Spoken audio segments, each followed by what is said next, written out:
Valérie Pécresse, investie candidate pour la droite à la présidentielle. Son parti, les Républicains, l'a choisie à plus de 60% des voix. Ses anciens adversaires, vous les voyez à l'écran, se rangent derrière elle et lui apportent tous leur soutien. On parlera de la Gambie dans ce journal. Élection présidentielle ce samedi. Les bureaux de vote ont fermé. 6 candidats attendent d'être départagés 5 ans après la chute du dictateur Yahya Jammeh. Et puis le pape, lui, poursuit sa visite en Grèce. Il dénonce une Europe déchirée par les égoïsmes nationalistes. Il doit se rendre demain sur l'île de Lesbos, là où les migrants vivent depuis des années dans des conditions extrêmement compliquées.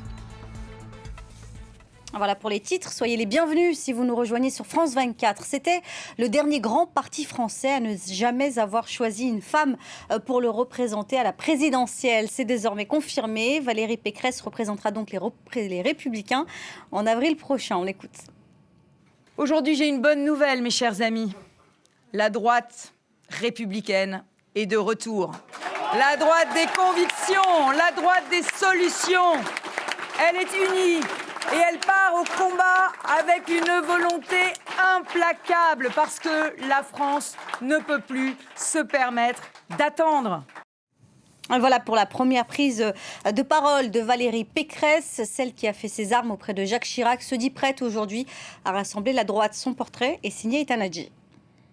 Notre famille politique va se doter d'une candidate à l'élection présidentielle. C'est une première dans l'histoire politique de la droite française et c'est Valérie Pécresse qui incarne désormais le nouveau visage de cette droite républicaine.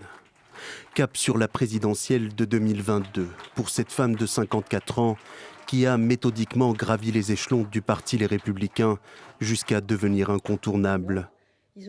Valérie Pécresse, née en juillet 1967 à Neuilly-sur-Seine, et suit un parcours d'excellence. Baccalauréat à 16 ans, puis HEC et ENA, elle se construit rapidement une image de femme bosseuse, méthodique et structurée. Une cacique de la droite qui fait ses armes auprès de son mentor Jacques Chirac, puis en tant que députée, avant d'obtenir différentes fonctions ministérielles sous Nicolas Sarkozy. En 2015, cette mère de 3 enfants est propulsée à la tête de la région Île-de-France. Valérie Pécresse est ensuite réélue en 2021. Elle s'est consacrée ces dernières années à la présidence de la région, sans pour autant abandonner ses ambitions nationales. Dès 2017, elle prend ses distances avec les Républicains et lance son propre mouvement politique baptisé Libre. Son credo, une droite ferme, sociale et réformatrice. Le succès est au rendez-vous. Une centaine de maires, parlementaires et autres conseillers régionaux rejoignent le mouvement. La passionnée de boxe s'est donné des coups. Et même si elle est aujourd'hui à la traîne dans les sondages, avec environ 10% d'intention de vote, elle a promis de tourner la page Macron.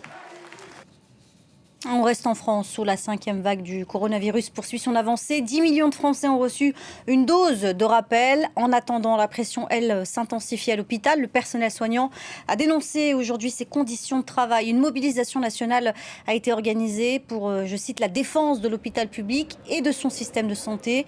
Manifestation organisée à l'appel de plusieurs collectifs et syndicats. Et avec le variant Omicron qui gagne lui aussi du terrain, la France durcit ses règles d'entrée sur le territoire. Les voyageurs en provenance d'Afrique australe devront désormais subir un test Covid à leur arrivée. Un isolement obligatoire de 10 jours est également imposé. Arrivée en France pour ces voyageurs bloqués depuis une semaine en Afrique australe, après la suspension des liaisons aériennes. Chaque passager, vacciné ou non, doit montrer un test négatif effectué dans les 24 ou 48 heures avant d'en subir un nouveau sur le sol français.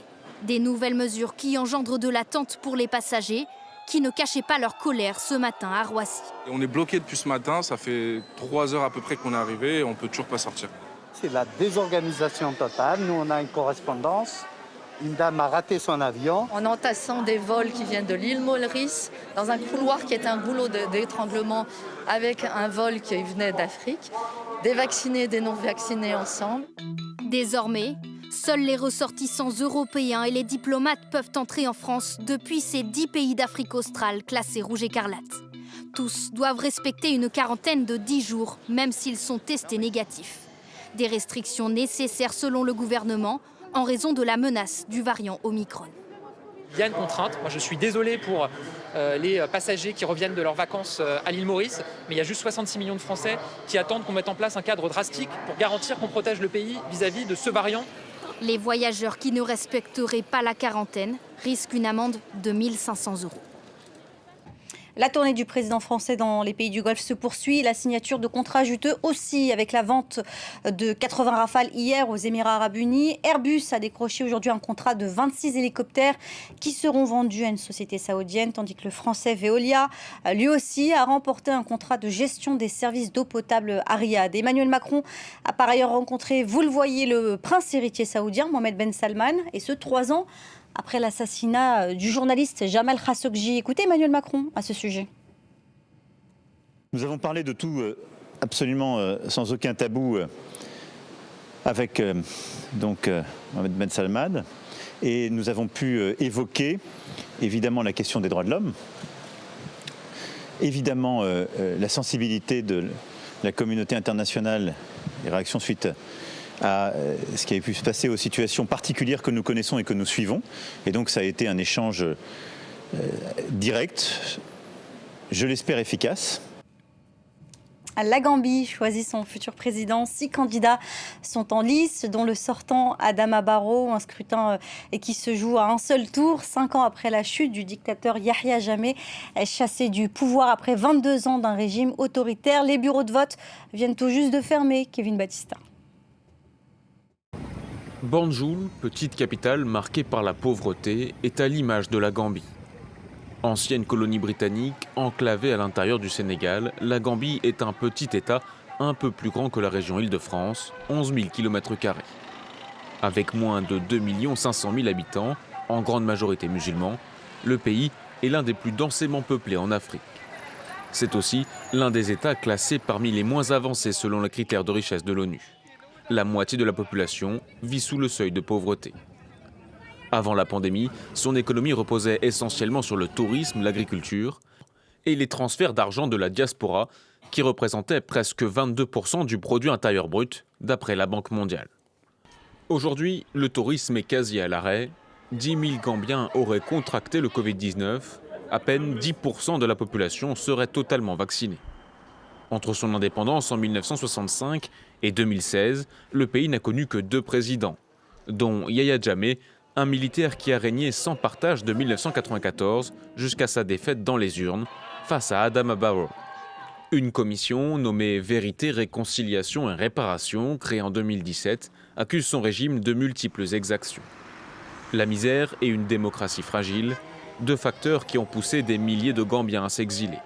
En 2017, la Gambie était l'un des principaux pays d'origine des migrants traversant clandestinement la Méditerranée.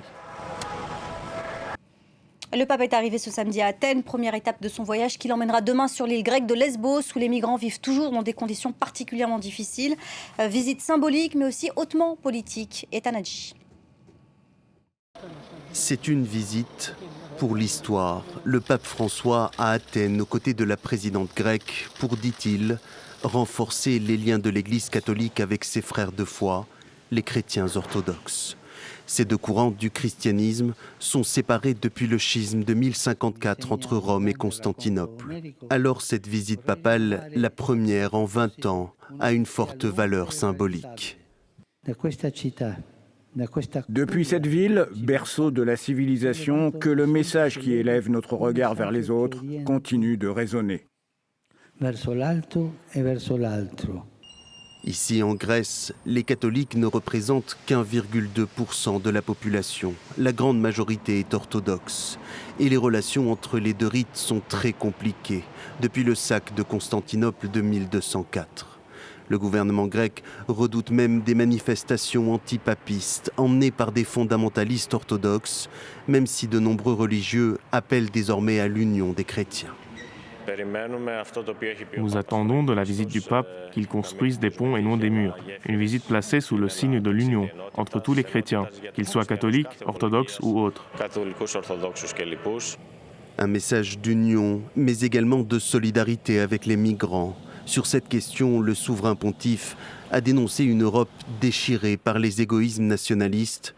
Le pape François est attendu ce dimanche à Lesbos. Il y était allé en 2016 déjà, pour apporter son soutien aux réfugiés. On aimerait lui faire part de nos problèmes dans le camp. Je pense que c'est une bonne personne et qu'il nous comprendra.